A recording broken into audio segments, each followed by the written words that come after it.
因为你得罪的是中国。你要我川普表态的话，我就不能表态。才1个月前2个人如胶似漆，可是还不到1个月，为什么川普既然今天接受记者的访问说，你看那个削减的事情，总统你有什么看法？他说没有啦，我跟你讲啦，很多朋友也不见得是真的朋友啦，因为有时候他会占我们的便宜啊，比中国还要厉害。你讲的不就日本吗？对。这个话不是薛健自己讲出来的，是被同意讲出来的。我不能用外交部的立场来讲啊，那还得了？两国不就陷入谷底吗？那日本说，这个人应该驱逐出境，你也不敢。好，特别来关心中日关系哦，还有这个包括在美国之内的等等的关系。我们来看到台湾有事将会行使集体自卫权，这是来自于高市早苗最新的说法。这说法一出啊，是引发了中日外交战的全面引爆。那么等一下我们也会来关心到的是，现在由这个高市早苗的一些作为跟他的言论，看起来是不是日本的军国主义复辟危机再现呢？等一下都会一起的来做关系。确实可以感受到中日的关系最近剑拔弩张，这一把火主要就是由新的日本首相高市早苗他所烧起的。7号的时候，他在回答质询时是这样说的：如果台湾有事，伴随对方使用武力的情况之下，是有可能构成日本能够行使集体自卫权的存亡危机的事态的。这话一出啊，成为被视为是首位对台海有事明确表态的日本的现任首相，立刻引发了北京的怒火。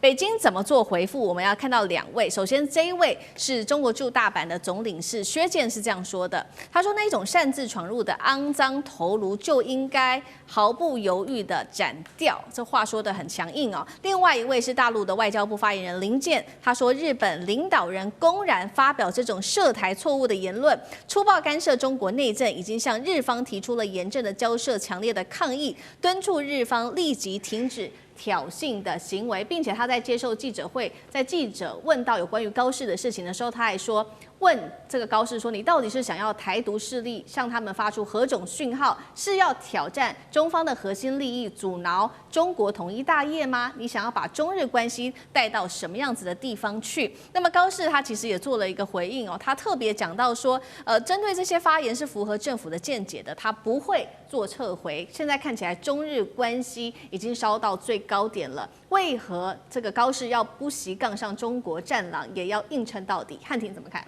第一个最简单当然是转移内部的焦点了。他在竞选的时候承诺要让日本的经济规模10年之内翻倍，他要透过大规模的财政刺激啦、货币宽松啦。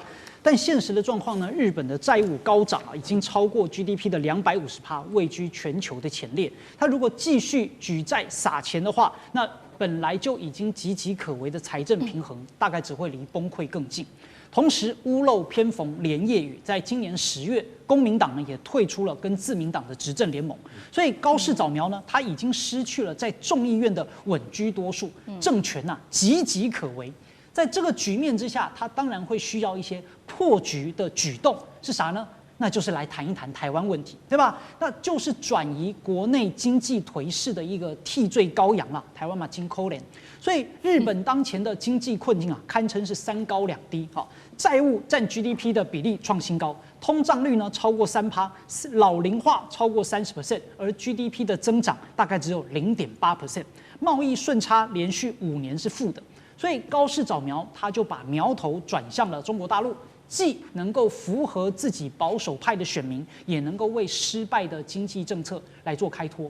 另外一方面，当然就是他个人的政治向往跟政治定位和野心的企图了。因为毕竟呢，他是符合整个右翼的政治立场和战略野心。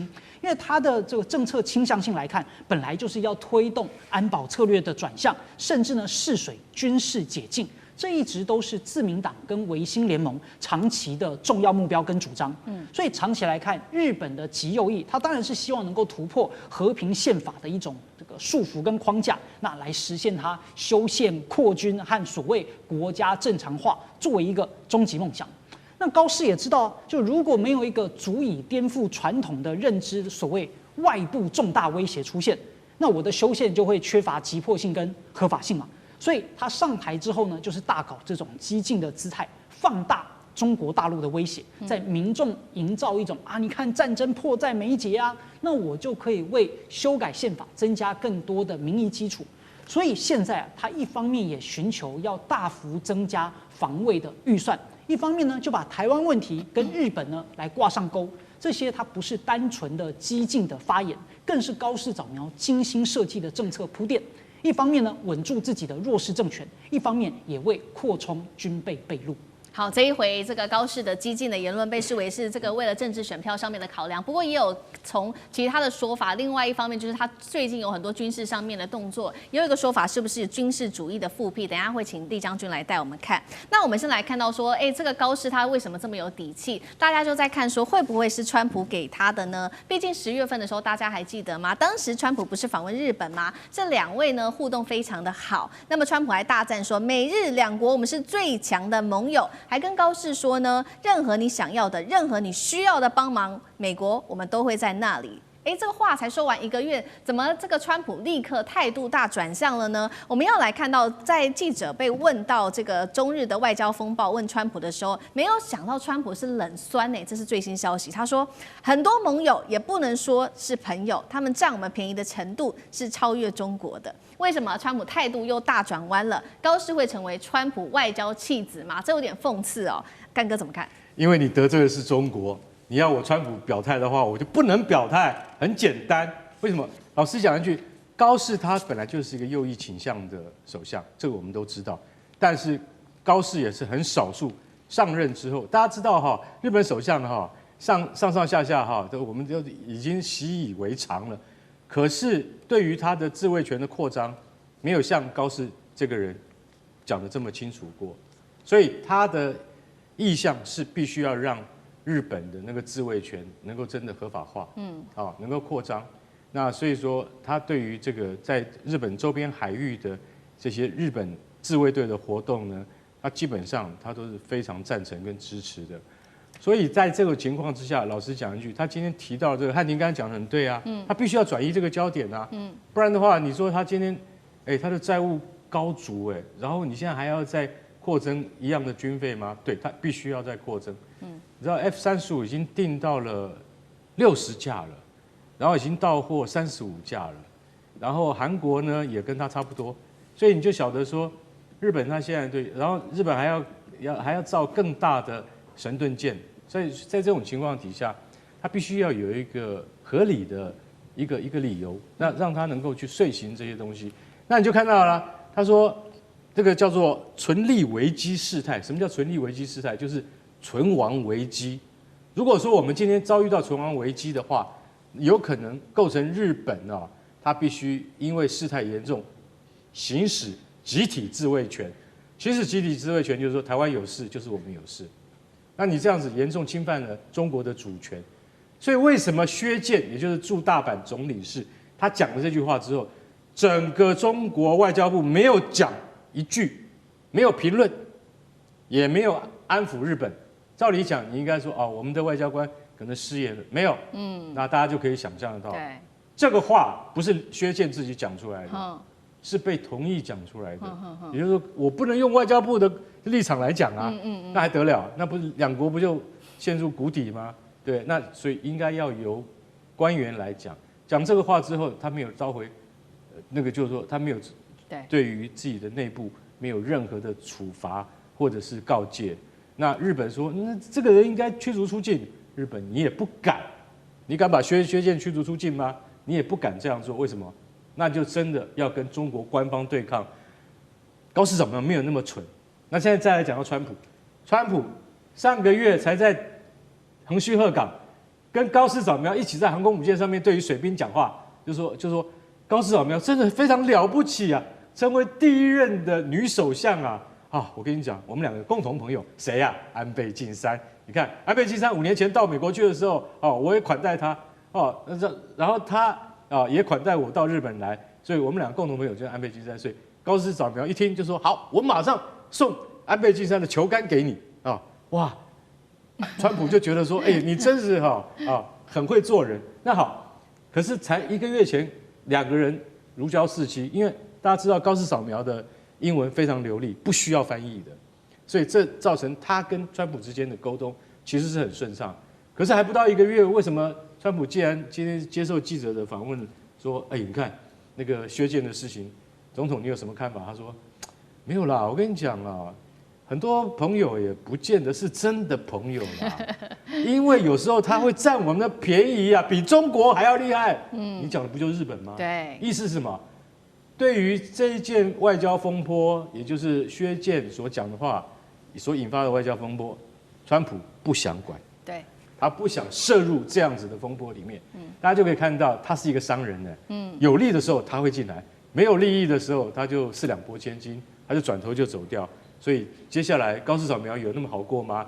我们拭目以待吧。好，这样看起来，从川普的言论，好像高市有点像是被川普捅了一刀哦。不过另外一方面，我们来看到，如果从军事上面的角度来做一个解读，最近日本的种种动作，还有这个高市的种种动作，有一点点像是这个日本军事主义的复辟吗？等一下，请将军来带我们看，因为美日最近的军事动作真的很多，大家记得吗？9月份美日才刚结束这个叫做“坚毅之龙”的联合军演，美军本来要撤走它的这个提风飞弹在这个延国基地的，但是后来不但没有撤走之外，还变成常驻，这引发了中俄的抗议。除了在这个提风有在日本美军有设之外，还有在菲律宾同样都在做部署。所以射程我们从地图来上面特别做解读哦，下面这一圈是菲律宾，那上面就是在日本，他们射程是可以涵盖到北京、上海，甚至是俄罗斯的海参崴的。再加上高市又有这么激进的言论，触动日本军国主义复辟的敏感神经，好像都是来威胁中国的吗？这是第一个问题。第二个，是不是有军事主义复辟的现象？日本会不会成为美国对付中国的一个大刀？厉将军怎么看？第一个我先解读一下哈，这个高市早苗讲那句话，因为我们听的都是一些外交辞令哈，那我想说我用军语来做大白话的军语大白话说明。高市早苗讲这话就是，你中国大陆如果说对台湾动手来讲的话，我就主动打你，就这么简单哈，就做源头打击。那他有什么武器可以做源头打击？大家不要以为日本这个在外面骗人说他是只有和平宪法。全部都是自卫队哈。好，接下来我们要来关心到的是日本政坛大变天了吗？暴走少女这一回变成了铁娘子。我们要来关心这一位是高市早苗，强硬的抗中这一位大鹰派，会不会成为接下来日本史上最短命的女首相？会要诞生了吧？今天一起来做关注。其实呢，就是在周六而已，自民党的总裁改选终于是尘埃落定了。我们来看到高市早苗这一次啊，脱颖而出，瞬间成为热门日本的首相的人选，甚至她被形容是女版的安倍哦。那有怎么样的政治魅力？赶快来认识一下她是谁。出生在一个比较普通的家庭，而且是不是传统的政治世家哦。当时她为了要减轻家中的负担，所以她念的是公立学校神户大学。那学生的时期，她也比较特别的是，她喜欢重金属啊，还会打鼓、骑重机哦。这边有画面，甚至呢一度是加入了暴走族。后来她曾经担任过主播跟主持人，终于是从1993年开始，她踏入了政坛，当时担任是无党籍的当选议员哦。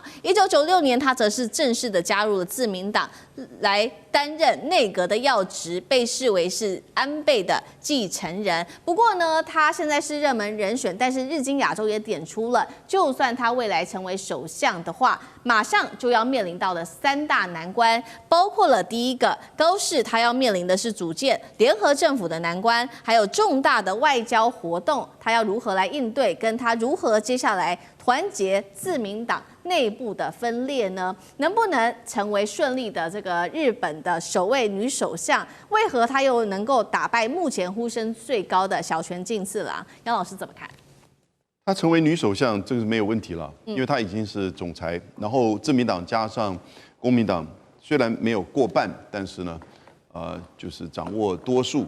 那因为反对党这边其实是很分裂的，可能是参政党、国民这个民主党，这都是比较右倾，甚至算右翼的。然后呢，立宪民主党算主要的反对党，是比较中间温和偏左的，所以她做女总裁问题不大。那小泉为什么会输哈？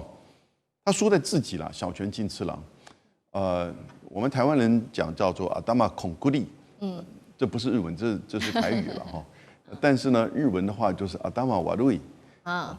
那他的确其实是不太聪明哦。那几次选总裁，他自己讲话完全不对位，甚至听不懂他讲什么，甚至讲错。给他机会撂英文，结果他不敢讲。他不是有哥伦比亚大学的硕士吗？可是他从幼稚园到大学是在神奈川县的一个学校，叫做关东学院大学。那个学校就体育见长了，我只能这么讲。可是以他的家世哈，他算是第4代的政治人物啊，不得了，在日本都少见的。基本上要进好一点大学不是很难的事情，就表示他个人其实就是说在能力上。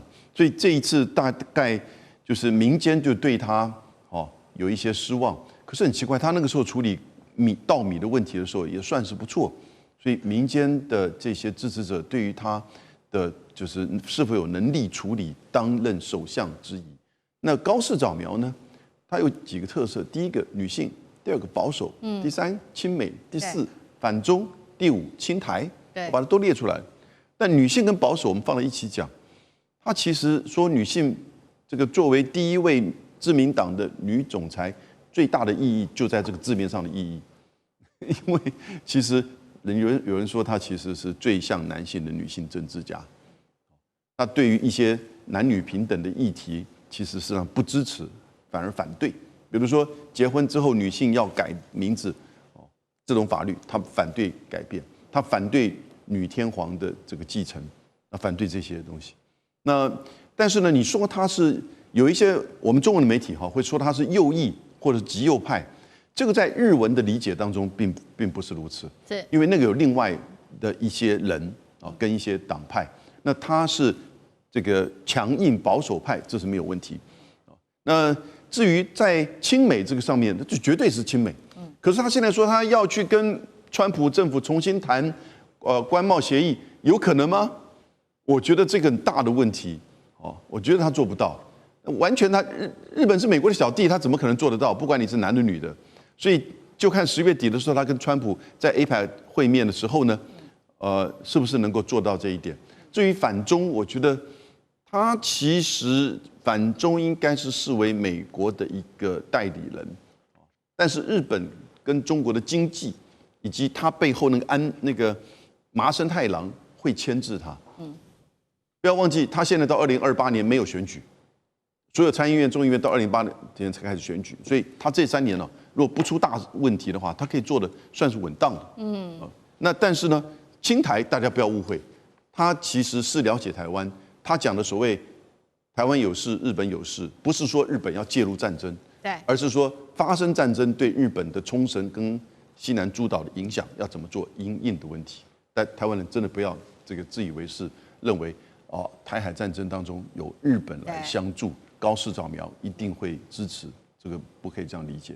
好，高市早苗这一回出现那其实可以看到他的定位也非常的鲜明，比较是强硬派的保守，那亲美当然是反中的这个鹰派大将。大家也在看说接下来的中日关系会如何发展，是大家比较紧张的。尤其我们来看到他从2014年他的这些言论，真的就是比较鹰派。他几乎每一年从2014年开始都会去到靖国神社做参拜，甚至他说过918的战争是自卫战，公开否认南京大屠杀，还有这一段的慰安妇历史，还抛出台湾有事，日本就有事等等。那么现在其实包括了自民党大将这位是石破茂也都非常担心，他说希望他别把日本带入歧途，大陆直接酸说他可能是短命的女首相。接下来他会怎么走他的路线？委员怎么看？还有中日关系，这个短不短命跟对中国关系没有必然的关系啊。石破茂算是比较亲中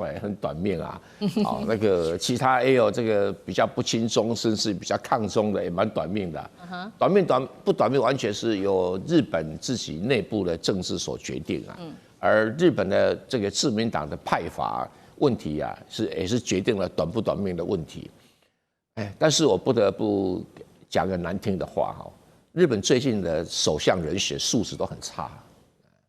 真的是很差，不是一般的差，非常的差，而且谎话连篇，这一句我都听不进去啊！次私立顶大去念公立的神父大学，哪一家私立顶大？哇塞大吗？还是哪一家？对不对？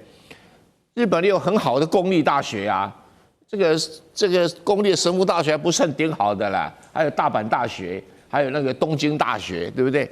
这个你就不会念书，你就不要讲的那么说哇，私立在日本私立的顶大不是日本的顶大，公立才是顶大，跟台湾一样嘛，跟台湾一样的制度是一样的哈。那这个不管啦，这个他踏入政坛，终于轮到他当这个首相啊，因为当然这个我没有那个杨教授那么了解日本啊，但是我接触过日本的。这个政治的水准都很差，不知道为什么，好像不爱念书人才会去当日本的众议员真的很糟糕啊！就是这个所谓的小泉进次郎只是一个象征性就是他们知识很窄，然后关心的焦点很狭隘。我这样批评而且很严格，是我接触了也有不少人他们真的就是个德性。美国的参众议员我就觉得很糟糕了，日本的还比台湾的立法委还糟糕。真的是有这种情形所以好了，不批评他，所以他要长远任职不太可能，因为这是日本内部政治结构所决定的。因为很多人都想为这个位置嘛，那派法弄一弄的话，老大开心谁日本流行老人政治麻生太郎80几岁了，现在还操纵日本政治对这些人只过嘛？你说对中国强硬，那个叫空话强硬强硬要你有本事。比如说，川普说：“我有军队，我委内瑞拉不听，我可以把军队派过去。”这个叫做没有空话的强硬。你日本对中国强硬，你有什么本事强硬这个不知死活，除了脸比较长以外，看不出他有什么强硬的本事那他说什么中国威胁论什么否认南京大屠杀，他去弄他了，不必去理会他。这种就是过场的小丑人物，他还要学柴契尔夫人那被柴契尔夫人把丢到那个几百里外了。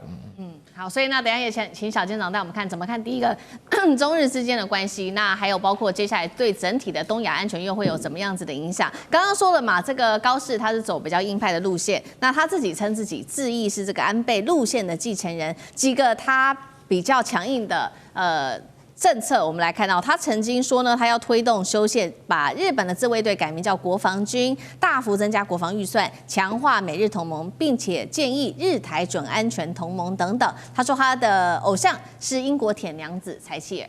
小舰长，偶像可以很多可是自己可不可以变成偶像那样的一个地位是个问题是，而且我们台湾的媒体有一个问题我们台湾的媒体喜欢例如说，之前川普也就是胜选第2任的时候，哇，大家很开心川普总统第1任就跟那个蔡英文总统通电话，现在是不是我们的机会又来了？结果呢，现在川普最常讲的台湾后面还有几个字基体电路公司他其实真正对于台湾有关于战略。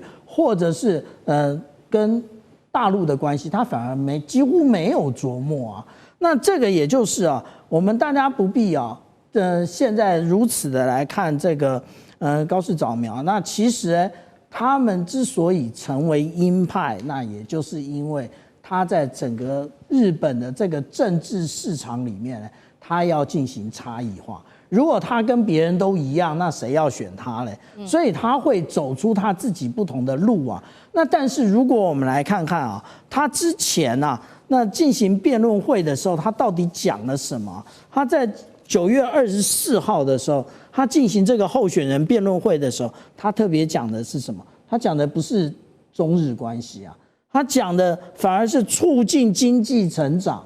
所以这又中了当初的那一句笨蛋，问题在经济所以现在谁去跟中国大陆搞不好谁自己倒霉。因为你跟中国大陆搞不好，最大的问题就会先出现在你的经济上面。现在终于知道了吧？你对于中国大陆各种的那个为难，中国大陆先用这个稀土卡脖子，接下来不买你的大豆，川普现在真是无以为继那但是我们来看日本的政坛正式的变天了，我们赶快带观众朋友来看到这是最新消息，在今天高市早苗在首相的指名选举中确定胜出，正式成为日本史上的第1位女首相了。好，与此同时呢，我们也看到自民党跟维新会签署了联合执政的协议，高市早苗他所领导的自维联合政权也等于是正式的成立了。来自于东京大学的研究员这边所做的分析，接下来高市早苗要几个议题上面，大陆恐怕都要担心了。第一个议题是在台湾问题上，他的立场还是比较明确的；历史问题上毫不妥协；最后是在领土问题上会强硬到底。这个对于北京来说是3重警报的来源吗？大师怎么看？当然啦，就是说高市早苗，他事实上他是以他的极右立场，在这个日本政坛闯出名号的。他不是现在开始，他过去年轻的时候。他的各种质询啊，各种发言啊，就代表日本的这个极右的力量。那可是问题就变成你今天好不容易在各党的平衡之下你拿到了这个首相位置，也不是你自民党一个党今天这个很舒服的拿到国会多数席位，你当首相，你是靠这个联合政府的话。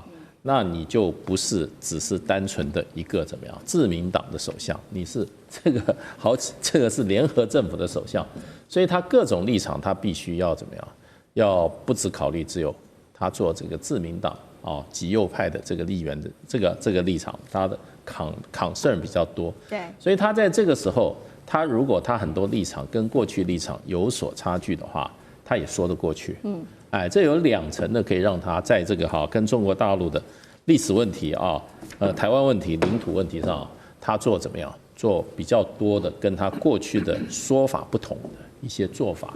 那这一点我倒认为他会有弹性，而且这个联合政府跟这个完全执政就是变成有一点差距。然后现在就是说整个大环境来讲，对日本来讲的话，他所要面临的问题是美国的咄咄逼人，美国的跟要怎么重新定义、重新修改美日的这个关系，那这个部分他也做了强硬的发言，这是日本民众比较关切的。那对中国大陆来讲的话，事实上的话，那么我认为就3大问题：台湾问题、历史问题跟领土问题上的话，可能会比较起冲突比较多的，还是台湾问题。因为台湾问题事实上的话，过去在一段时间内，台日之间的各种实质的交流已经有提升就是说有提升的，不管是军事上面的交流，或者政治上的交流，一种建制化的一种讨论的架构从一轨半搞到快1轨了或者2轨搞到1轨半，1轨半要往1轨这个方向走那这都是很敏感的问题。那这些部分，我觉得还不到是说他怎么发言，而实际做的部分，我觉得可能是他将来跟中国大陆中国大陆会真正认真对待他的一个很重要的一个冲突点啦。那现在他刚刚上位，然后呢，在民主政治上常常有一个说法，就是说，一个民主党人当了总统以后，正常情况下他会证明说。我跟共和党也蛮像的，因为共和党的总统当选以后，他一上任的刚开始他会说，我跟你们民主党也有沟通的空间。那一个极右的一个日本首相上来，他会不会把他的立场往中间调？一般来讲的话，可能性是很大。不过我们也不是抱一个乐观的期待只是说在这一方面，我觉得中国大陆也是审慎的。中国大陆这个郭家坤外交部发言人他说希望这个日方与中方相向而行，然后呢恪守中日4个政治文件各项原则，信守在历史、台湾等重大问题上的政治承诺。可是中国大陆没有提领土，只听历史和台湾问题上所以中国大陆我觉得也是严格在。观其言最重要还是听其言最重要还是观其行。那我觉得他任何对台湾这个各种发言如果说是对中国大陆引起强烈抗议的话，那我们也要注意对台湾也不利，然后不要把它认为会对台湾极为不利。所以日本在这个两岸问题上煽火煽的太多的话，我想对台湾的绝对是弊大于利。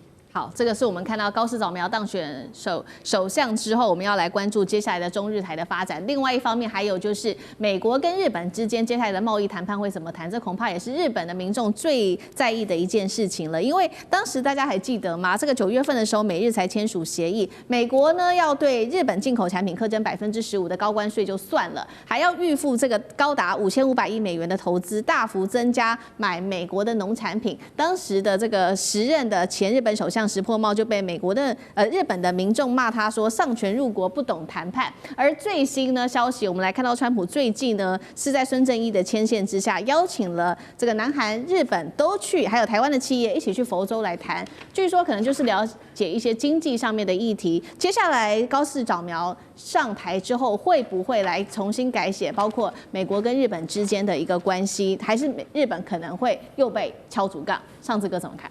我想现在石破茂这个谈判的部分呢，这个5500亿的部分还是很吓人的，而且这里头是川普可以指定指派45天前要汇到，然后而且刚刚讲说获利的部分，日本回收之后呢，未来赚的钱90%给美国。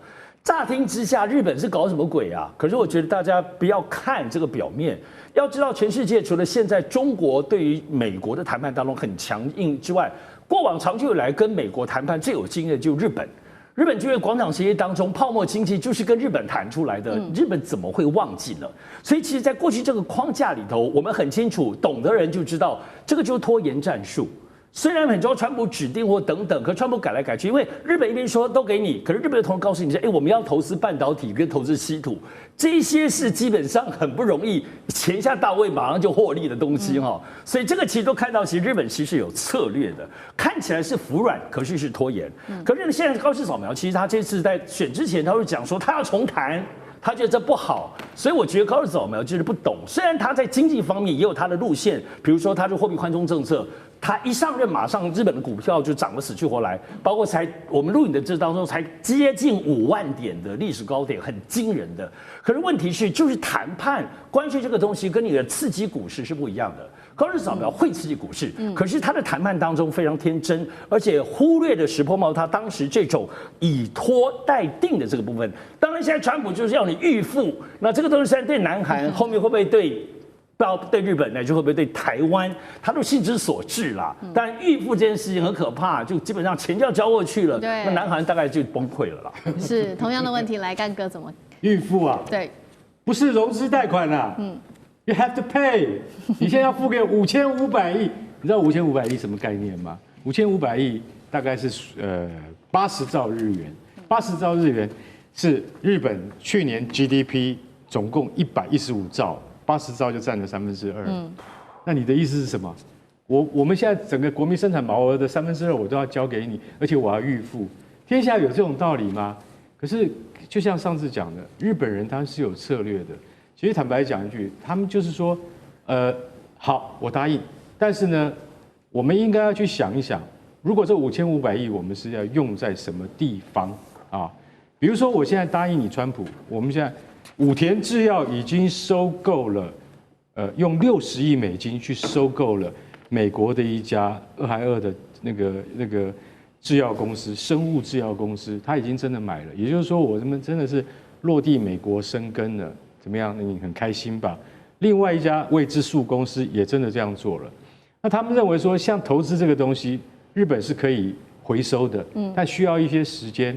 那以前日本都是投资什么？就买美国国债啦。那现在他们认为说，有一些生物科技，有一些就是资讯科技，或是能源，或是医疗。这些比较冷门的这些行业，如果川普真的要我们去投资的话，我们是可以做的。因为这些地方是可以谈的。我觉得高市他如果说真的他要重谈的话，应该是从这些方向去谈。你讲到那个，就说那个孙正义安排台湾的、日本的、韩国的3个国家的这个企业都是大企业。你知道韩国去了什么企业吗？LG、三星韩华都是这种公司的企业代表，到海湖庄园半小时车程外的川普高尔夫球场，就是他自己的高尔夫球场，去了那么多的企业家，然后台湾到底去了哪个？不能跟你说，为什么？保密。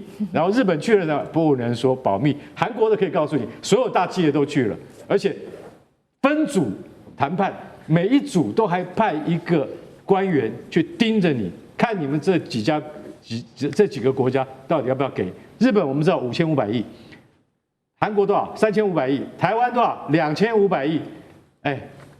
这可能都要附在前面，我不知道我们的国家能够怎么样，我们能不能学武田制药，还是我们还是只有从头到尾我们都只有台积电而已。如果是这样子的话，我看台湾可能会喘得比较厉害了。这是我觉得国家是真的是大政方针，不能够再拖延下去，要真的派专家到美国去好好跟川普谈才对。好，一方面是在地缘政治上，还有这个各国之间的谈判；另外一方面，我们也来看到日本的内政，因为真的在10月份真的是比较动荡，大家就是在看说今天这个首相出炉了，高市早苗是不是他的战略上面也是一个成功呢？因为我们来看到10月份的日本发生了哪些事情？10月4号，高市早苗当选自民党总裁；10月20号，公民党退出合作26年的这个自公联盟；10月20号，日本维新会终于是倒向了自民党，促成了自联联合政府。而立宪民主党原本是以玉木雄一郎夺权，但是因为维新会倒戈是全盘瓦解。高市早苗是不是凭着他的战略成功稳坐了首相之位？老师怎么看？事实上，这个我觉得他不是高市早苗厉害，而是自民党他执政很久他真的是姜是老的辣他稳住了他的执政权不然的话，这个他马上就是要面临要政党轮替。那当然他很聪明的，就是说他把这个就是说在野联盟里面可能成为的这个最重要的一个关键少数的日本维新会把他拉过来，然后跟他共同组阁不过日本维新会事实上他等于也以小博大，他跟这个高市早苗合作的这个条件。好，接下来我们要持续来关心这场习川会的一些谈判的重点细节了。釜山双方握手，全球屏息。那么接下来我们来看到习川会点燃的全球风暴是否笑里藏刀？谁在布局未来呢？今天都会一起的来做关心。好，赶快来看到的是这一场习川会其实是川普在重返白宫之后首次跟中国国家主席习近平的双边会谈。今天的现场，我们带观众朋友来看到是10月30号台湾时间的早上10点，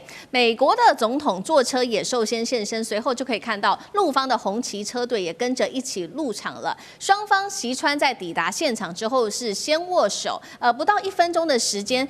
我们可以看到从笑容来做一下解读，川普呢笑得非常的灿烂，而习近平则是有一些的无奈，包括从他们的语言上一边握手一边讲话，我们可以看到一些端倪，包括了这个川普不断的说看到你真好啊，我跟这个习近平之间的关系很好啊，我们将会谈得非常好，但是呢他是一个很强悍的这个谈判者，那习近平就无奈的笑了一笑，然后川普拍了他背后2下。我们先来看一下现场的最新画面。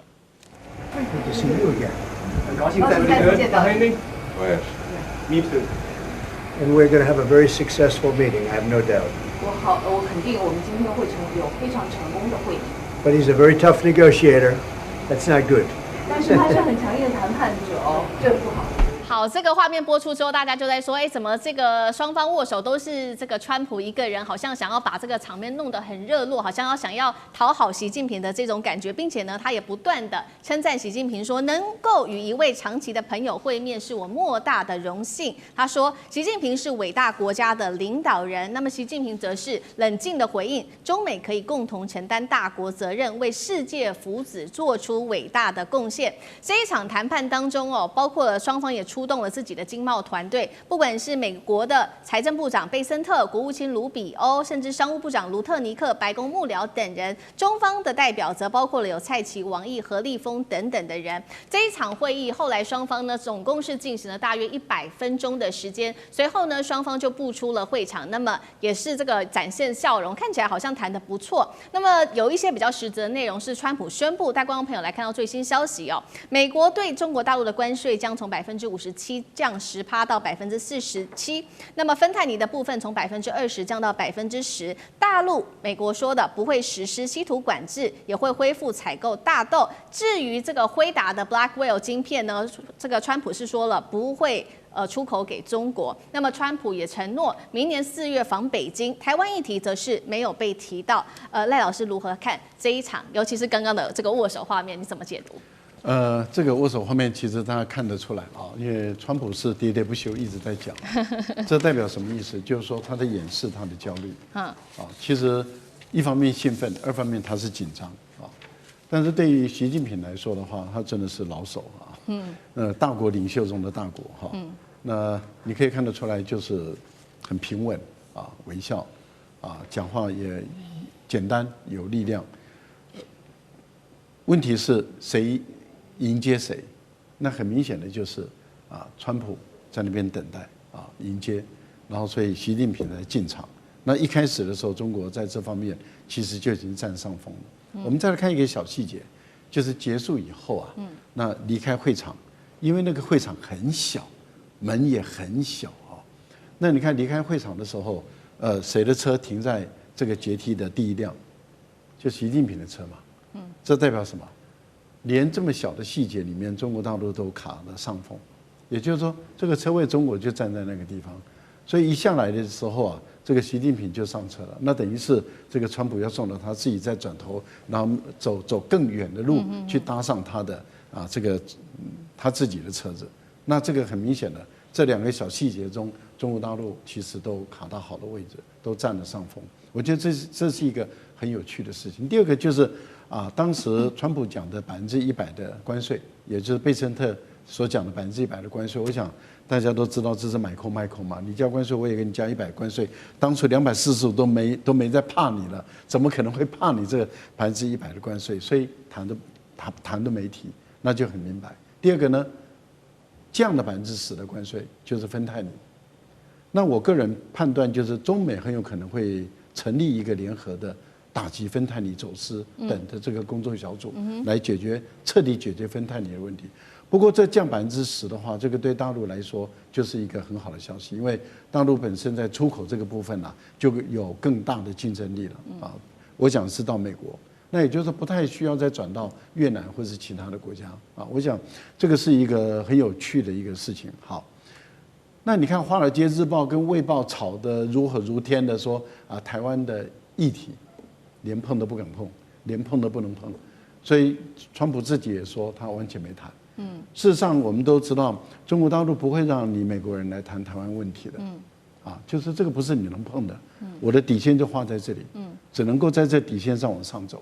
不能够把台湾当做一个交易的筹码。那很明显的，川普在这一次里面他自己也说他不会碰的。可是之前传得沸沸扬扬的，而且24号10月24，川普自己亲口说他要来讲台湾问题，这代表什么？我个人的推断是，卢比要给他一个馊主意，就是说你打台湾牌，没牌可以打的嘛，没牌可以打，再打台湾牌。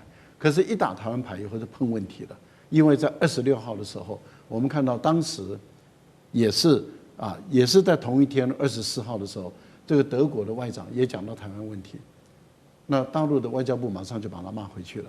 骂回去以后，那他要见的人见不到了。其实我判断，搞不好连王毅他都见不到。是。那他跑到中国大陆，连王毅都见不到，这个颜面扫地啊！一个部长跑到中国，搞不好副部长来接待，那这个是很严重的事情。是。他干脆就，本来说取消，引起德国政坛的震撼的时候，他又改口说叫推迟往后延。那这个代表，这个也给川普一个讯息，这个讯息非常的明确，也就是说，台湾问题你碰不得。是。所以当《卫报》《华尔街日报》又炒作台湾议题的时候，川普昨天就出来那个消毒了，说我不会谈台湾议题。果然这次记者会的时候，他又说了，我没有谈台湾问题。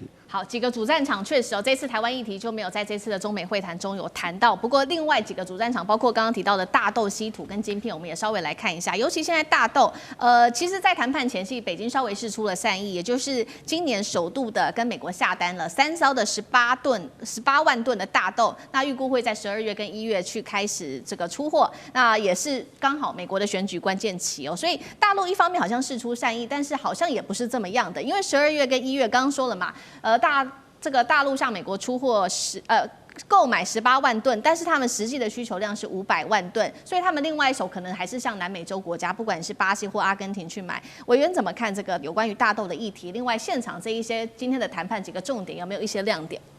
目前整体对外面所传达出来的谈判的实际内容没有任何亮点。那个10%的也就是意料中的事，买大豆也是意料中的事。那换句话说，这种事情是不需要习近平出面去谈的。早在吉隆坡搞不好就已经敲定了。所以大陆上的国营企业中粮集团，对美国下18吨的一个订单，其实并不多。对，因为跟美国下这种大豆的订单，它事实上买订单容易，找船期最困难。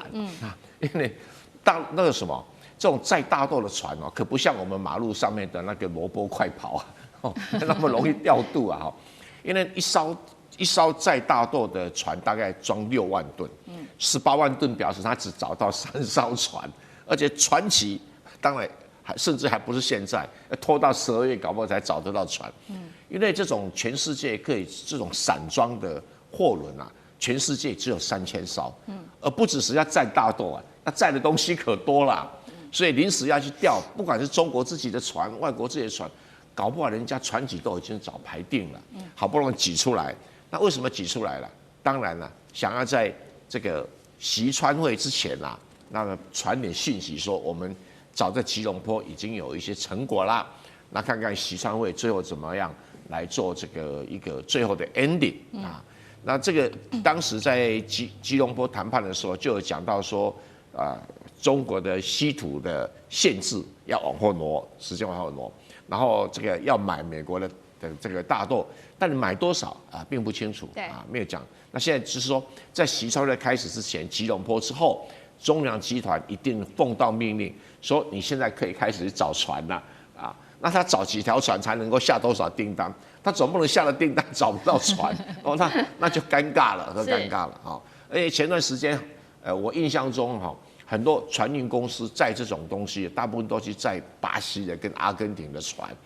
这种船真的是不好找，很多都是要差不多半年以前排好船期了，所以他现在只找到3艘，那消息就出来了就出来，而且应该会不只是买18万吨啦，可能会至少应该会买到，我认为至少会到将近可能会到100艘船，是大概600万吨左右。好，这个是有关于在大豆方面的中美谈判的最新进度。至于另外一个王牌就是稀土了。刚刚不是讲吗？川普说了，这个针对于稀土，中国大陆已经稍稍做出了一些让步，会延后对美出口的限制。那另外一方面，欧洲国家可紧张了。现在是来自于美国媒体的披露说呢，加拿大现在做主导。联合整个 G7 要筹组一个叫做关键矿产联盟，并且关键矿产联盟还会设定所谓的稀土最低价格，减少对大陆的依赖，扶植自己本土的产能。未来从中国出口的这些稀土产品也会来课征关税。那成员刚刚就讲了嘛，就是 G7 包括了美英、加法、德意日、欧盟等等的国家。不过高盛不看好，他认为说呢，要打破中国稀土主导地位还要10年，尤其90%的精炼在中国，建议做矿山要10年，一座精炼厂则是要5年。这个问题渴望解决吗？厉将军怎么看有关于稀土？我们讲稀土其实它一点也不稀，它也不是土它是金属这个中重元素那它也不稀，很多地方都有。这个包括我们现在知道格陵兰、巴西今天还听说连土耳其都发现了很大一座的这个稀土矿产。那关键在什么？关键是在提炼嘛。那这个我们都知道，现在中国提炼技术几乎已经占了全世界产量的99%以上几乎都在中国提炼。那以往来讲，这些国家的土都要运到中国来做提炼。那中国在这方面提炼技术，可以说是它独门的绝活了你各国不是这么容易就可以学得去的，而且你们很久都没有做这个工作，因为你们认为说是稀土的提炼会造成环境的污染。所以各国都没有在做将这个工作交给中国在做中国默默的干这种脏活也干了20-30年了，所以它有很多独门的技术。那你认为全世界各国，我们刚刚讲日本日本川普这次去跟高市早苗也签了这个协议，说是这个矿产协议，就是要日本出钱，然后但是现在这个厂这个稀土提炼厂到底要是盖在日本还是盖在美国，我们不晓得哈。可你从这个它叫这个高市早苗所出的这个投资的这个金额，你就知道这不是一笔小钱呢。你必须要很多的钱，你才可以提炼。那会不会是叫日本提炼，然后将这个高污染的事情交给日本来承担，还是这个土在美国提炼，然后厂由这个日本来盖哈？但我觉得有一个很重要一个关键，这是这个中国大陆虽然说是缓了1年，就是延后1年在做稀土管制，可它有一样东西它没有松口哦，你知道什么？就是技术没有松口可以出口哦。中国这次来讲，10月份的时候，它所谓的这种稀土管制，它实体的稀土啊，它0.1%以上采用中国出产的稀土，你都不能用哦。那第二个来讲，它忽略了一件事情，就是说技术人员它也管制哦。所以这个技术来讲的话，如果说中国不让技术人员管制到这些人员，然后第二个是它的这种专利来讲的话，是中国很多的专利。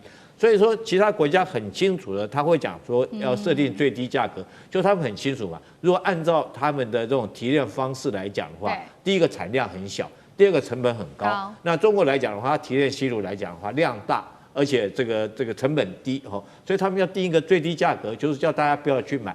那你想可能吗？对不对？所谓商业行为就是哪边 CP 值高哦，哪边可以买得到，哪边可以便宜，我当然是跟哪边买嘛。那你怎么可能放着便宜的东西你不去买，你去买高的东西？那再来，其实就是我刚刚讲的，以现在来讲，如果你没有这种技术人才，包括人，包括技术，中国如果管制在里面的话，你各个国家就算是你有钱，你也不见得提炼得出来。是，所以我觉得这个高盛这个报告说最少需要15年。我觉得这有点这个保守了啦哈，可能我认为说是可能还要更久的时间，那你很难突破中国这个专利的技术。好，谢谢李将军。